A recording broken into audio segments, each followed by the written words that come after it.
তো আজকে সকালে হাঁটতে বেরোলাম একটু।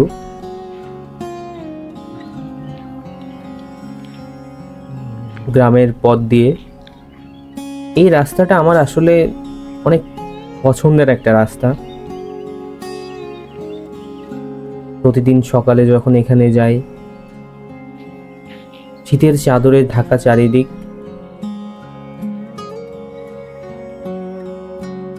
ঘাসের উপর শিশির মারিয়ে যখন সামনের দিকে হাঁটি, তখন অন্যরকম একটা ভালো লাগা কাজ করে ভিতর থেকে।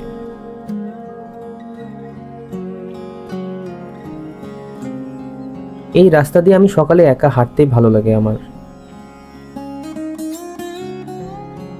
পাখির ডাক চারিপাশে শোনা যায়, বাতাসের শব্দ শুনতে পাই কানে অল্প অল্প করে।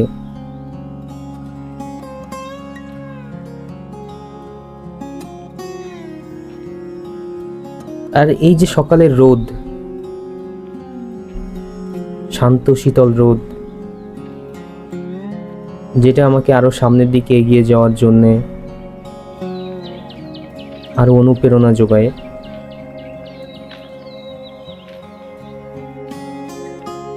এখানে আসলে চারিদিকে যতদূর চোখ যাবে,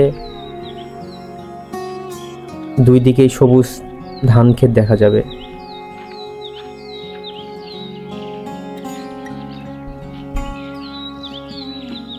আমি এখন আসলে আগের মতো ওইরকম রেগুলার হাঁটতে বেরোই না এই পথ দিয়ে, কারণ কিছুদিন পড়াশোনার চাপ ছিল। এই কারণে এখন আর ওরকম ভাবে নিয়মিত বেরোনো হয় না। মাঝখানে আমার কিছুদিন পায়ে ব্যথাও ছিল, তো যার কারণে আর বেরোইনি। তো তাই ভাবলাম আবার আমি আমার পুরনো অভ্যেসটাকে শুরু করতে পারি কিনা। আর সবচেয়ে ভালো লাগে যখন হচ্ছে এই রাস্তা দিয়ে একা একা হেঁটে যাওয়া যায় এবং নিজের সাথে কথা বলা যায়। সেই সময় ওই সামনের গাছটাতে একটা কাঠবিড়ালি বসেছিল যে সময় আমি সাইড দিয়ে যাচ্ছিলাম। দূরে একটা তাল গাছ, ঠিক যেন ক্যালেন্ডারের ছবির মতো।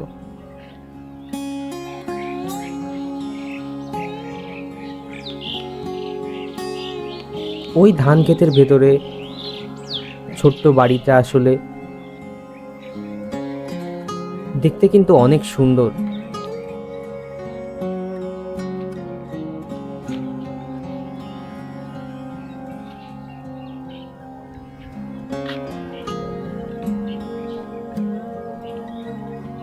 অনেকগুলো কলা গাছের সারি এখান থেকে দেখা যাচ্ছিল। তারপর একটা কলার কাঁদিও দেখলাম আমি এখানে।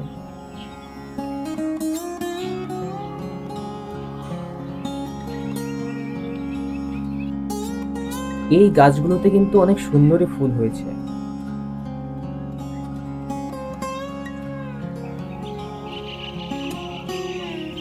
ধান খেতে যে জল দেওয়া হয়েছে সেটার উপরে সূর্যের আলো এসে পড়েছে।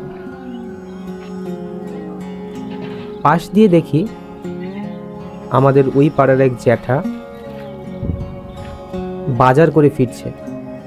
কেননা এই পথ দিয়ে আমাদের পাটকেল ঘাটা আছে, তো পাটকেল ঘাটা বাজার থেকে এদিক দিয়ে খুবই তাড়াতাড়ি আসা যায়।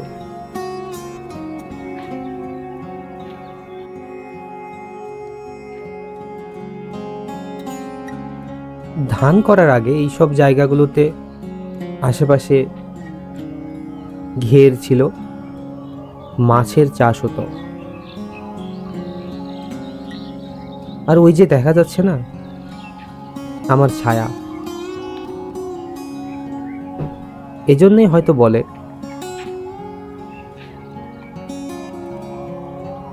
Life is nothing but A walking shadow.